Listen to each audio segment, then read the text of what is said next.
Frumoși mei scorpioni, ce faceți, dragilor? Bine ați venit la etalarea pentru luna iunie. Etalarea unde vom vorbi despre iubire și bani sau, mai repede zis, despre partea sentimentală și partea financiară. Începem cu cei care au deja o relație, să vedem cum se arată atmosfera, să zicem așa, în această lună iunie. Hai să vedem. Dacă vedeți că vorbesc peltic, să știți că e din cauza danturii, că mi-au mai găurit ăștia și mandibula de sus și sunt așa, pleacă limba săracă în toate părțile. Da, ce avem aici? Regina de bâte. Ah, ce iubesc regina de bâte. 5 de spade. Ok. Și cavaler de monede. Avem la capătul cărților magicianul. Pentru unii dintre voi, că nu are cum să fie pentru toată lumea care are o relație, pentru unii scorpioni care au o relație toxică, am avut un comentariu de la un nesimțit, că n-am cum să-l numesc altfel, pe în această zodie, pe care bineînțeles că l-am blocat, că eu n-am ce să răspund la un nesimțit, care cu siguranță e o persoană toxică și destructivă, pentru că altfel nu ar fi vorbit, nu mi-ar fi trimis un mesaj care l-a trimis, da?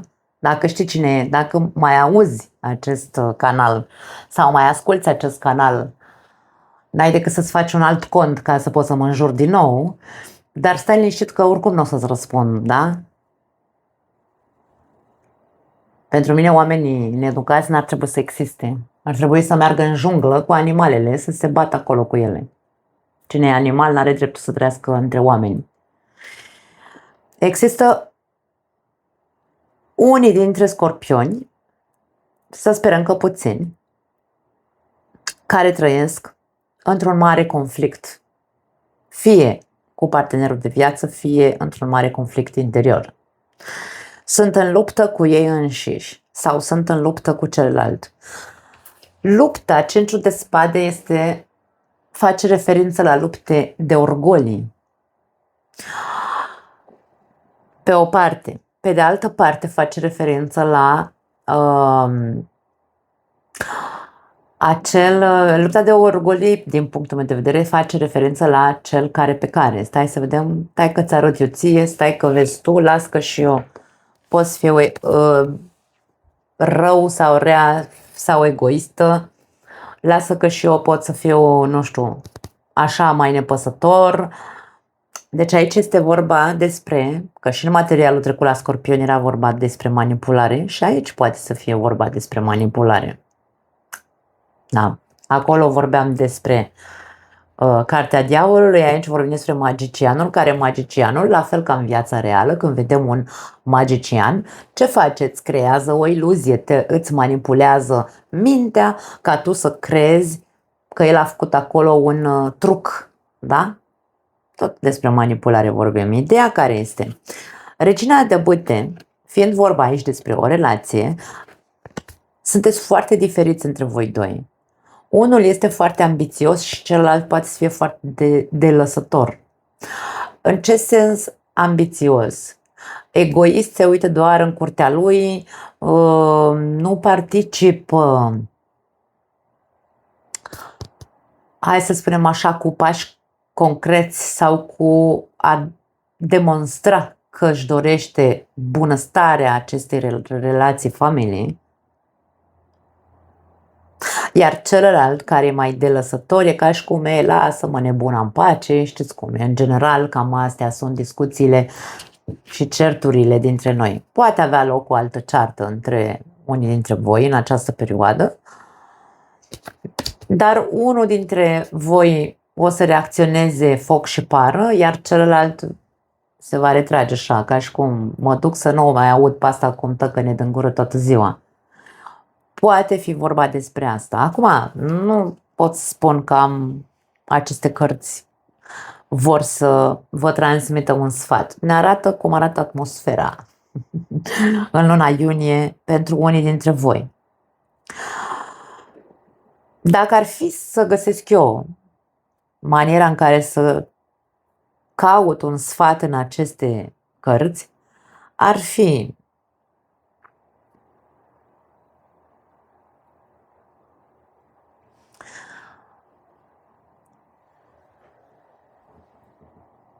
să vă întrebați cinciul de spade pe lângă certuri și alte conflicte sau lupte de putere poate reprezenta și interese sau invidie.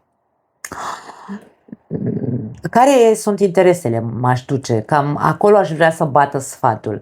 Care reflectă un pic, da? De ce? Pentru că aici avem realitatea. În Cavalerul de Monede, Cavalerul de Monede este energia picioarelor pe pământ, mă uit în realitatea mea, văd ce am și văd ce pași pot să fac, da? La nivel general, mă refer ca energie, nu ca partener de viață. Și aici avem Regina de Bâte, care este acea energie din interiorul nostru, care zvâcul din noi, care ne zice trebuie să fac ceva, nu pot să mai stau aici. Ideea care e, în loc să stau într-o luptă continuă cu celălalt sau cu mine însă în această relație, îmi privesc realitatea, îmi privesc relația, îmi privesc partenerul și mă întreb care sunt interesele mele de încă rămân în această relație. Când am detectat care sunt interesele mele, trec la acțiune. Bâta înseamnă acțiune. Mă pun în acțiune. Numărul 1, magicianul vrăjală, are vrăjală, știe ce să facă. Folosește-ți așii din mânecă până la urmă, pentru că un magician are întotdeauna un as în mânecă. Folosește-ți strategiile și asul din mânecă să-ți împlinești aceste interese. Și când spun interese, nu e vorba despre a te folosi. Am explicat și în materialul pe care l-am făcut, că am ieșit în natură și am făcut un material pentru celălalt canal. Am explicat ce înseamnă din punctul meu de vedere interesul propriu. Nu înseamnă să mă folosesc de tine. Înseamnă să știu care este interesul meu în relația asta. În relația mea, interesul meu nu e să mă cert. Interesul meu e să se termine conflictele. Ce fac pentru a-mi împlini interesele? Mă uit și văd pe cine am ales lângă mine. Dacă e unul de ăsta molâu și tăcut și pasiv, leneș, habar n-am, nu mă rămâne altceva decât să trec la acțiune și să văd, să mă întreb de ce mai stau cu unul de ăsta dacă nu e ce trebuie pentru mine. Încep să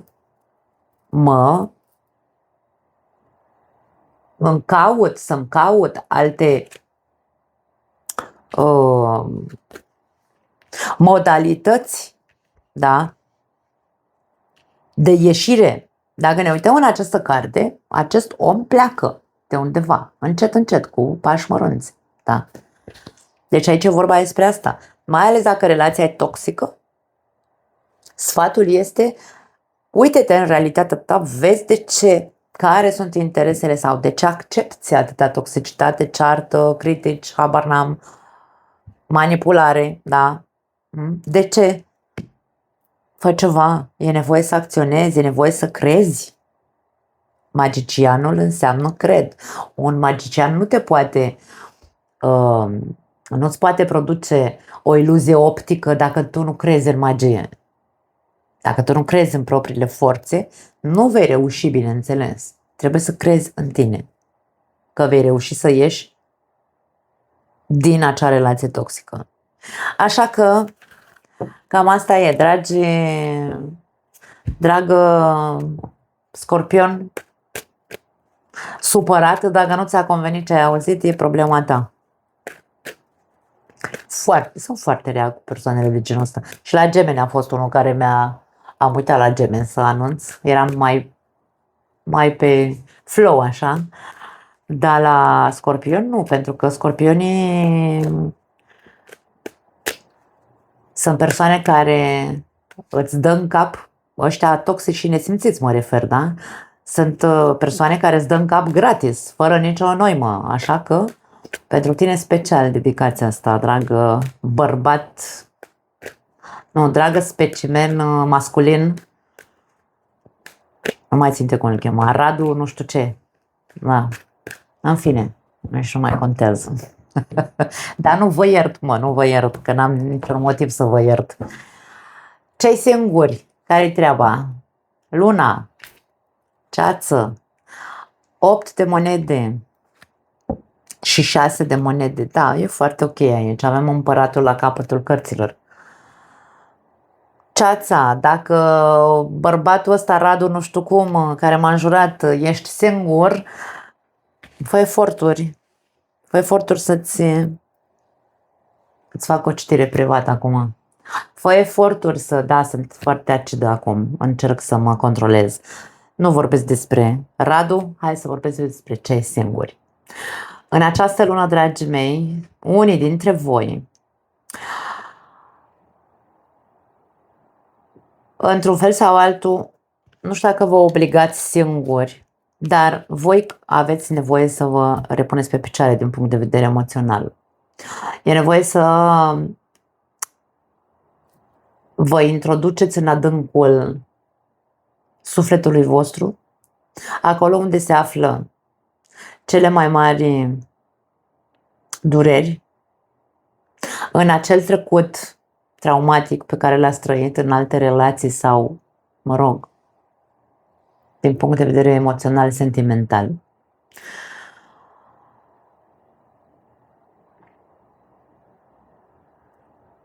Pentru că aici este vorba despre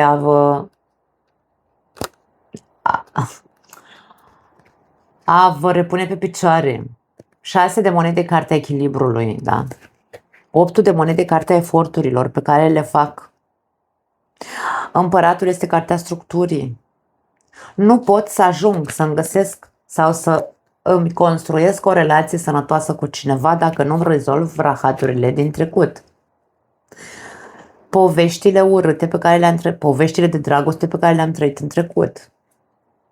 Cartea Luna este energia noastră emoțională, sunt decepțiile pe care le-am avut din punct de vedere sentimental, care ne mențin într-un hău, într-un puț în care ne sufocăm singuri,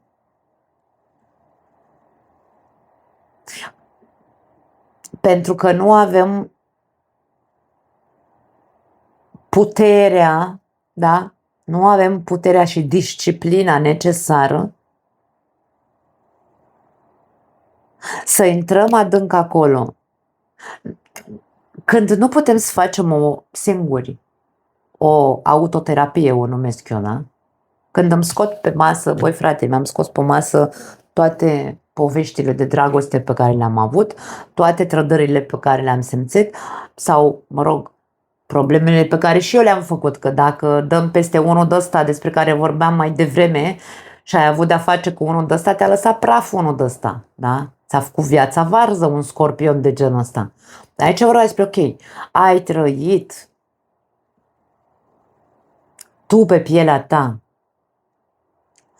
din punct de vedere sentimental, emoțional, multe chestii urâte pe care le-ai reprimat, le-ai băgat sub preș, le-ai ascuns. Când nu putem să facem acea autoterapie, nu pot singur să-mi uit. Nu pot să uit. De ce? Pentru că de foarte multe ori Scorpionul e un semn de apă fix, trebuie să rămână foarte clar înțeles că ăsta e modul în care Scorpionul funcționează la nivel emoțional. Fixul înseamnă mă agăț de trecut, apa înseamnă trecut, emoție, nevoi emoționale, traume, reprimări, furie, tot ce se află în sufletul unui om când suferă, da? Fixismul apei scorpionice face ca partea noastră emoțională să se transforme într-o mlaștină. Apă stătută, am mai zis eu odată, când făceam legătura cu astrologia, apa stătută înseamnă mlaștină care pute. Când tot ce am strâns în interiorul nostru pute, nu ne rămâne altceva decât să începem să depunem eforturi. Nu pot să fac singur, mă duc și caut. Nu contează că nu trebuie să mă la terapie neapărat. Băi, mă duc pe internetul ăsta, că dacă nu sunt o grămadă de o grămadă de informații, cărți întregi de neuroștiință, căutați neuroștiință dacă vreți ca să înțelegeți odată cum funcționează mintea și apoi cum funcționează sufletul. Da. Când eu ca om singur, ca scorpion singur, trăiesc în trecutul meu, mă agăț de el, mi-e foarte greu să fac eforturi să ies din acel hău, puț și așa mai departe.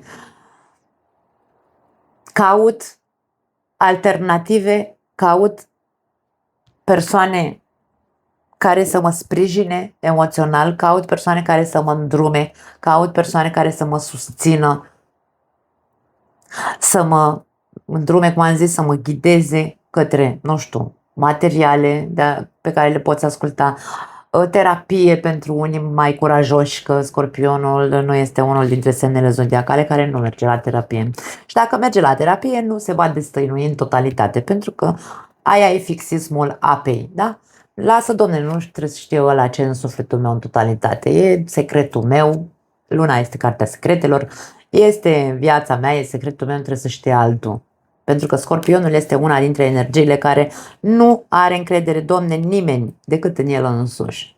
Și aici, într-un fel sau altul, e vorba despre dacă tu, ca Scorpion singur, cauți ceva solid, avem un 10 de monede, cauți o relație, cauți o structură, cauți o construcție, să construiești o relație, nu vei avea vreo șansă vreodată în viața ta să construiești o relație până când nu îți rezolvi căcănăriile emoționale, așa pe șleau ți-o spun. Da?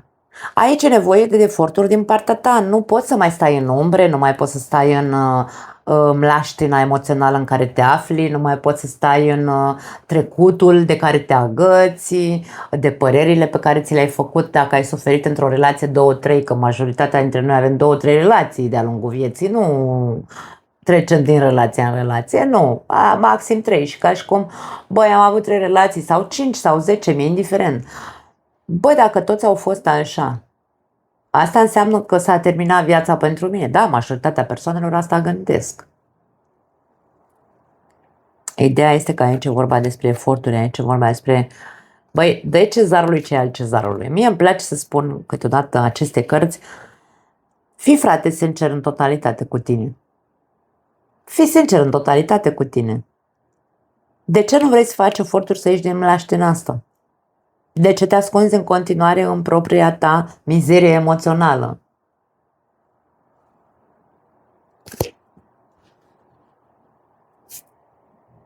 De ce nu te disciplinezi? De ce nu te maturizezi? De ce nu te pui cu curul de pământ așa să zici, băi, eu sunt un om adult, am 50 de ani, 40 de ani, 60 de ani, habar n-am. Nu pot să stau, frate, aici în mlaștina asta emoțională. Nu știu de ce mi iese așa. E nevoie de echilibru, ai nevoie să muncești ca să fii bine din punct de vedere emoțional, pentru că nu ești bine. Unii dintre voi sunteți în depresie. Unii dintre voi sunteți adânc în depresie și nu e de acum, e de ceva vreme. Da. Când o să începeți să vă gândiți, așa cum am vorbit în materialul de pe celălalt canal, vreau să vă întreb și pe voi. Care e scopul și durata vizitei pe această planetă? Credeți că ați venit pe această planetă să fiți singurii care trăiesc în mlaștina emoțională? Singurii care se agață de un trecut? Sau nu neapărat singurii? În general, așa. Credeți că sunteți singurii care simțiți atât de intens? Nu, dragii mei. Fiecare dintre noi simțim într-un fel, există scorpioni care nu simt atât de intens, dar se bagă în aceeași oală ca și cum scorpionii sunt toți la fel. Nu sunt toți la fel. Unii sunt foarte intenși emoțional, alții n-au nicio treabă, alții sunt doar destructivi, cum a fost Radu ... Da? Deci aici vorbim despre, hai să vedem, care e scopul și durata vizitei pe această planetă, ce vrei tu de fapt să trăiești din punct de vedere emoțional. Pentru că dacă vrei să trăiești asta, să experimentezi asta, nu poate să mai existe asta în viața ta. Vreau să rămână clar înțeles. Ține de tine să faci eforturi și ține de tine să fii corect cu Viața, în pizda mamei de viață. Fii corect cu viața ta. Că n-ai venit aici să trăiești în iad, în puț, în trecut, toată viața ta. Da. Eu la scorpioni, în general, iau foarte personal aceste energii pe care le văd și vorbesc așa, cumva pare că sunt furioasă și supărată. Nu sunt furioasă, sunt intensă și eu, pentru că mă impactează de foarte multe ori ceea ce văd la scorpion și nu mi se pare sănătos pentru unii dintre voi, fiind persoane atât de dure și puternice, pentru că eu ce spun pentru că cunosc. Nu că cunosc persoana scorpion, ci cunosc arhetipul scorpion. Fiind, am mai zis-o și o repet și o voi repeta probabil toată viața mea, fiind scorpionul guvernat de Marte și Pluto, vorbim despre o energie de putere imensă, dar putere atât de construcție cât și de distrugere. Fiecare alege cum vrea să-și folosească puterea personală. Dacă o folosesc ca Radu, că e destructiv și nesimțit, va trebui să facă eforturi să se educe un pic. Dacă trăiți pe partea cealaltă de distrugere, autodistrugere, da? Nu vă rămâne altceva decât să munciți cu voi odată, pentru că aveți putere să o faceți, să ieșiți de acolo, că de aia se spune pasărea Phoenix, da? Aveți putere să ieșiți din propria mlaștină în care v-ați complăcut, să zicem așa, o grămadă de timp. Eu de aia sunt dură, că știu cu cine am de-a face, nu sunt dură că am eu chef așa să fac pe șmechera pe canalul ăsta, cu toate că m-a enervat domnul Radu. Radu, numele de familie e nesimțitul. Da. Mai departe, partea financiară. Hai să vedem, mi-aș dori să văd acest material. Că dacă el a atacat și eu știu să atacă și eu am scorpionul pe harta natală și eu l-am pe Marte activ în mine. 4 de cupe, 7 de cupe, rege de bâte. La capătul cărților avem regina de monede. Pentru unii dintre voi, din punct de vedere financiar, sunteți un pic, îmi vine să spun, pierduți. Aveți niște planuri, dar deocamdată nu știți care este cea mai bună soluție sau variantă, mă rog, da? Nu știți care e cea mai bună variantă. Mie vine să spun, stați și reflectați atent asupra acelor planuri pe care le aveți din punct de vedere financiar. Nu luați nicio decizie impulsivă. Când apare 7 de cupe, pe parte pozitivă, să o numim așa, este acea speranță, dorință, iluzie pe care ne-o facem. Aici vorbim despre finanțe, ca totul să fie bine, să reușesc să îmi împlinesc acel obiectiv pe care l-am.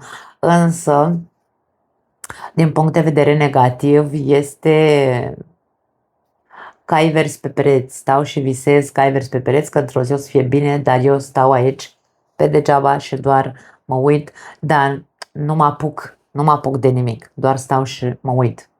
Ideea care este, când apare 7 de cupe, indiferent că se manifestă ca energie pe pozitiv sau pe negativ în viața noastră sau în interiorul nostru, când suntem într-un impas, că nu știm, băi, care o fi cea mai bună variantă pentru mine, aici este despre nu lua nicio decizie, stai pe loc mai bine, nu fi impulsiv, nu porni un proiect, nu te duce, nu-ți lăsa locul de muncă pe o altă iluzie, nu te duce, te-ai dus, ți-ai pus un CV undeva și ești iluzionat că o să mă sune, întârzie să mă sune, dar lasă că o să mă caute, o să trăiesc din iluzii. Nu, aici vorba despre ok, stai. Ai nevoie, când ești în ceață, e cartea ceții, când ești în ceață și nu știi care e cea mai bună variantă pentru tine, stai pe loc, ăsta e sfatul. Da. Poate ai mai multe opțiuni sau nu oportunități, opțiuni. Există mai multe opțiuni, dar este una pe care tu nu o vezi. Întotdeauna când apare 4 de cupe, vedem această mână care vine către această persoană, e ca și cum ceva ți se oferă. Ți se oferă un sfat, un alt plan de afaceri, de exemplu, o altă viziune. Poate ți se oferă bani împrumut sau ți se oferă bani și tu îi refuzi. Poate ți se oferă, habar n-am, un job. Te sună cineva sau ți-a trimis cineva un e-mail și tu nici măcar n-ai deschis e-mail-urile de o lună de zile. Există ceva care vine către tine, dar tu nu ridici capul de la pământ, rămâi doar în această așteptare, da? Această așteptare să ți se îndeplinească ceea ce tu vrei și care poate fi foarte repede doar o iluzie. Poate fi poate fi doar o iluzie. Aici vreau despre, nu, stai, împământează-te, ia uite, domnul diavol a apărut,